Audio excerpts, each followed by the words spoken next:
Hello friends, आप सबका स्वागत है हमारे फोर्स टॉपिक के इस सेकंड वीडियो में। हमने पिछले लेक्चर में पढ़ा था फोर्स के बारे में, उसकी डेफिनेशन के बारे में, कुछ प्रॉपर्टीज़ के बारे में और उसके टाइप्स के बारे में कि basically in general two types of forces होते हैं। एक है contact force and the second one is non contact force. So हमने पिछले वीडियो में कॉन्टैक्ट फोर्स के बारे में पढ़ा था कि उसमें 5 प्रकार के कॉन्टैक्ट फोर्सेस होते हैं, which are frictional force, normal reaction force, tension force, force during collision and force as pull और पुश। तो हम आज के चैप्टर में पढ़ने जा रहे हैं नॉन कॉन्टैक्ट फोर्सेस के बारे में। So basically non contact forces हमारे 3 टाइप के हो सकते हैं। इसमें है हमारा first one is gravitational force, second is electrostatic force and third is magnetic force. So आज के वीडियो में हम इन 3 फोर्सेस के बारे में पढ़ेंगे और कुछ 1-2 एग्जाम्पल्स भी लेंगे। तो आइए इसके बारे में सीखते हैं। सो पहला हमारा है ग्रेविटेशनल फोर्स।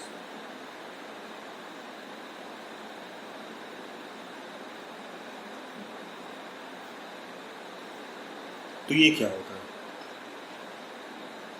ग्रेविटेशनल फोर्स एक प्रकार का फोर्स होता है जो कि किसी भी 2 बॉडी के बीच में या 2 पार्टिकल के बीच में काम करता है।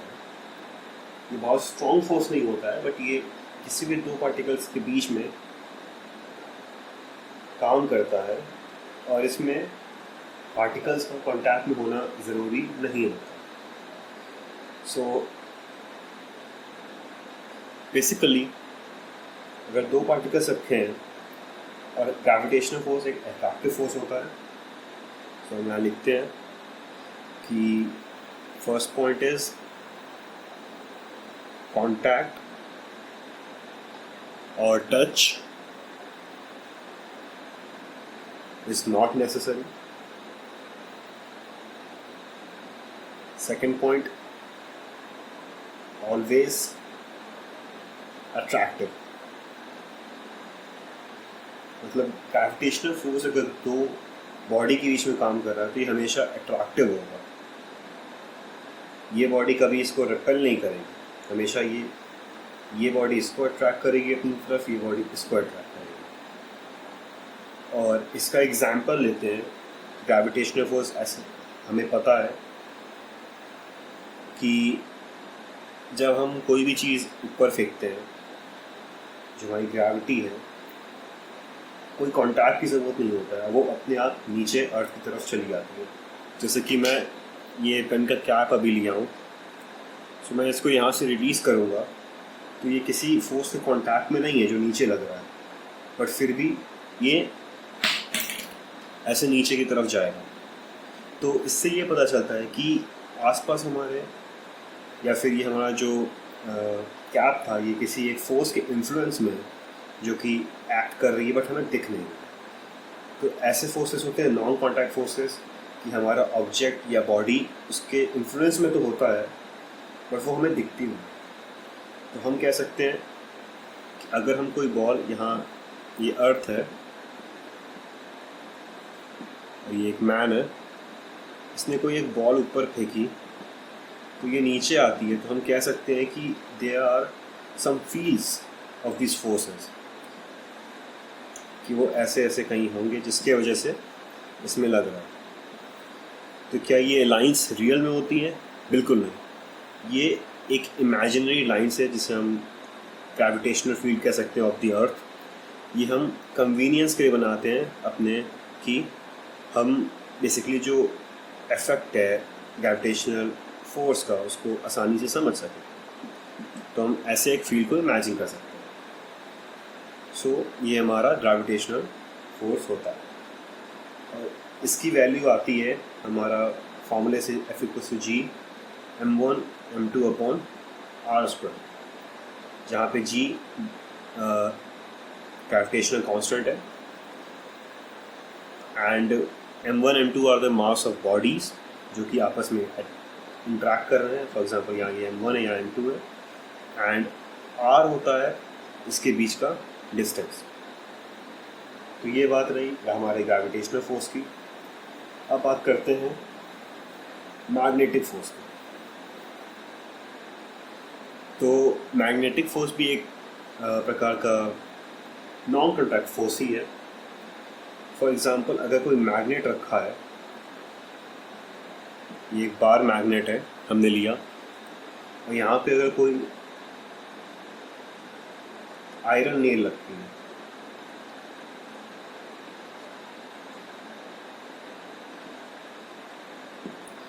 तो हम ये ऑब्जर्व करते हैं कि ये नेल अट्रैक्ट होती है मैग्नेट की तरफ. सो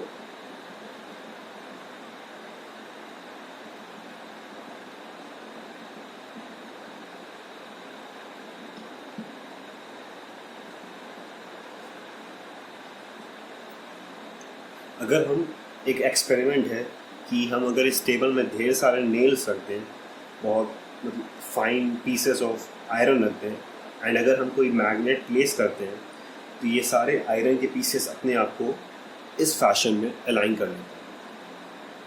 तो इससे हम समझते हैं कि कुछ ऐसी इस मैग्नेट का मैग्नेटिक फील्ड है जो कि एक नॉन कॉन्टैक्ट टाइप का फोर्स लगाता है. तो क्या ये फोर्सेस, ये फील्ड्स असली में ऐसे हैं? नहीं, दीज आर इमेजिनरी फील्ड्स जो कि हम कंसिडर करते हैं ताकि हम इजीली कंसेप्ट्स को, इजीली प्रॉब्लम्स को सॉल्व कर सकें, देख सकें.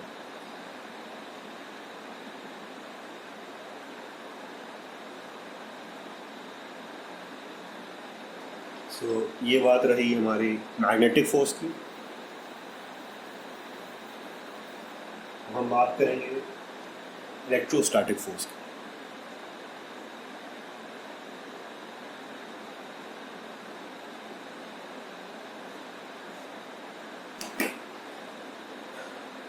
सो इलेक्ट्रोस्टैटिक फोर्स जो होता है, जैसे कि हम जानते हैं कि कोई भी पार्टिकल है वो 3 तरीके से चार्ज हो सकता है. या तो वो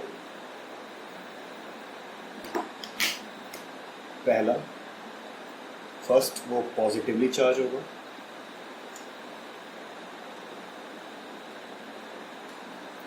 सेकंड या वो नेगेटिवली चार्ज होगा,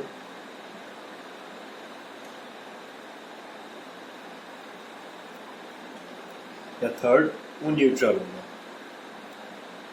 न्यूट्रल में हम कह सकते हैं कि इक्वल अमाउंट्स ऑफ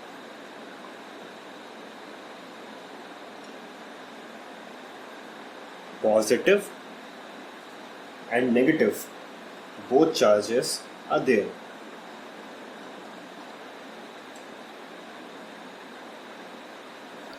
यानी कि जो नेट इफेक्ट निकल के आता है वो न्यूट्रल आता है, ना ही पॉजिटिव ना ही नेगेटिव. तो क्या ये पॉजिटिव नेगेटिव असली में होता है कि कोई एक पार्टिकल है तो वो कुछ ऐसा चीज़ है, कुछ पॉजिटिव चार्ज ऐसे होल्ड किया है? नहीं, एक्चुअली हम कन्वेंशन लेते हैं. एक प्रकार का ये एक टाइप का ये चार्ज है. अगर हम किसी चार्ज को पॉजिटिव मानते हैं, उसका जो अपोजिट होता है, फॉर एग्जांपल अगर कोई हम दूसरा मटेरियल या बॉडी लेके आते हैं जो कि चार्ज है, अगर ये बॉडी दोनों चार्ज है, अगर इसको मैं पॉजिटिव मानता हूँ कि मैं थोड़ा बड़ा लिखता हूँ, शायद दिख नहीं रहा होगा. तो अगर मैं 2 चार्ज लेता हूँ, charge particles, these are charge particles.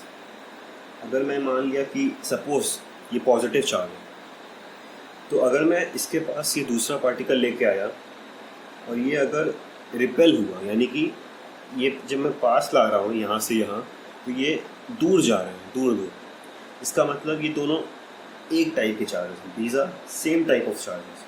तो मैं इसको पॉजिटिव चार्ज का लेबल दूंगा. और अगर मैं इसको पास लाया ये और पास आ गया तो मैं इसको नेगेटिव चार्ज का लेबल दूंगा.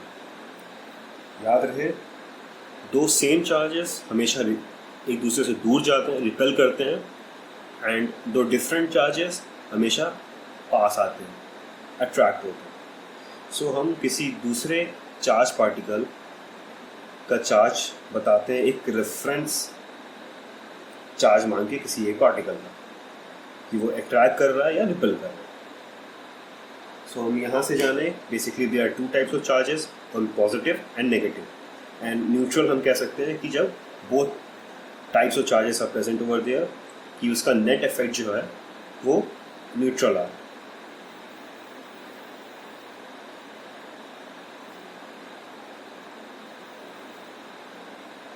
तो ये बात रही इलेक्ट्रोस्टैटिक फोर्स की। इसमें भी फील्ड्स होते हैं, इलेक्ट्रोस्टैटिक फील्ड्स होते हैं जो कि इलेक्ट्रोस्टैटिक फोर्स एक्सर्ट करते हैं। For example let us assume that these are some electrostatic fields plus minus. So ये fields of lines होते हैं कि अगर कोई भी पार्टिकल इनके इन्फ्लुएंस में आता है, इनके रीजन में आता है, तो वो एक फोर्स एक्सपीरियंस करेगा। यहाँ पे है तो नहीं करेगा, यहाँ है तो करेगा। ऐसे मतलब स्पेस में डिफरेंट मैग्नीट्यूड से वैरी करता है। तो ये बात रही हमारी इलेक्ट्रोस्टैटिक फोर्स।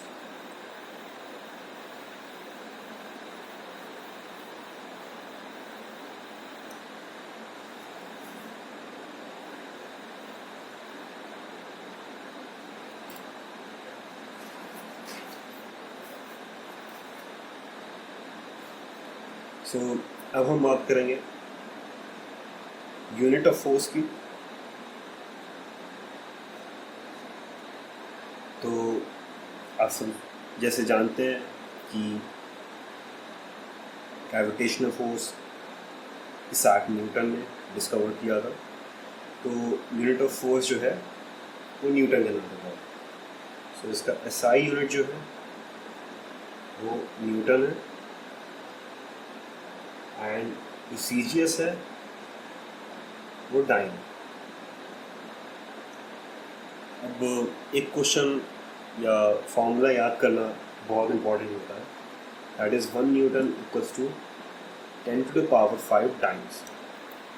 अब ये हम कैसे निकालेंगे? सो हमें ये पता होना चाहिए कि फोर्स का फॉर्मूला होता है F equals to ma, where m is mass and a is acceleration. So अगर हम 1 न्यूटन के फोर्स की बात करें तो इसे हम लिख सकते हैं 1 kg into 1 metre per second square.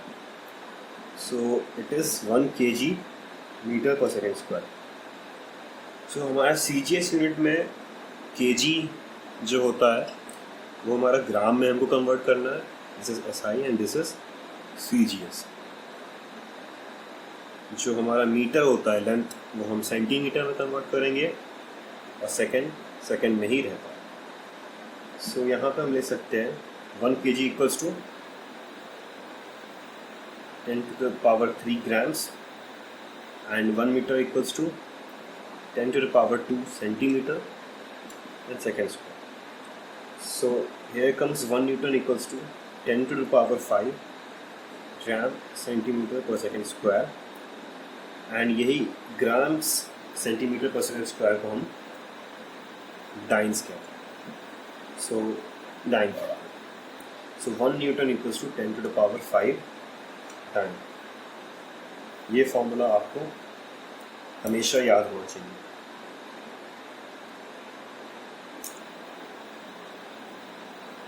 अब हम बात करते हैं ग्रेविटेशनल यूनिट की।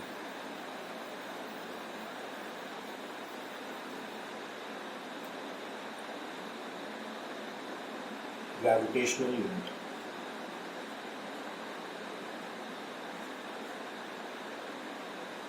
सो फोर्स का ग्रेविटेशनल यूनिट है हमारा kgf अगर हम SI यूनिट की बात करते हैं। अगर हम CGS में जाएंगे then it is GF, gram force, and SI में किलोग्राम फोर्स। सो 1 kgf होता है 1 kg ये ग्रेविटेशनल यूनिट है, तो इसमें हमारा मास 1 kg है ना, एक्सेलरेशन हम acceleration A equals to g metre per second square रहेंगे into g metre per second square. और हमें पता है g हम 9.8 ले सकते हैं, so 1 kg into 9.8 metre per second square, तो ये बन गया हमारा 9.8 kg metre per second square equals to 9.8 newton. यहाँ से मिल गया 1 kgf इक्वल्स टू 9.8 न्यूटन। और हमें पता है कि सिंस 1 न्यूटन इक्वल्स टू होता है 10 to the power 5 टाइम्स, ये हमें पिछले फॉर्मूले से पता है। तो हम यहाँ पे कह सकते हैं कि 1 kgf इक्वल्स टू हो जाएगा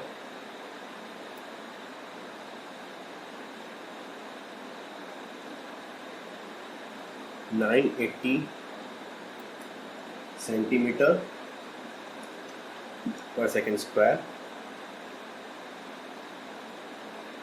1 gf इक्वल्स टू सॉरी, ये मैं आपको करके दिखाता हूँ। 1 gf इक्वल्स टू लिखेंगे 1 ग्राम इंटू 9.8, तो मैंने ग्राम लिया है तो 9.8 को भी हम CGS यूनिट में ले जाएंगे एक्सीलरेशन को G, तो ये हो जाएगा 9.8 into 10 to the power 2 centimetre per second square which is equals to 980 centimetre gram centimetre per second square. अब हमें ये पता है कि gram centimetre per second square ही तो हमारा 1 डाइन होता है, तो 1 gf इक्वल्स टू हो गया 980 डाइन्स। सो हमें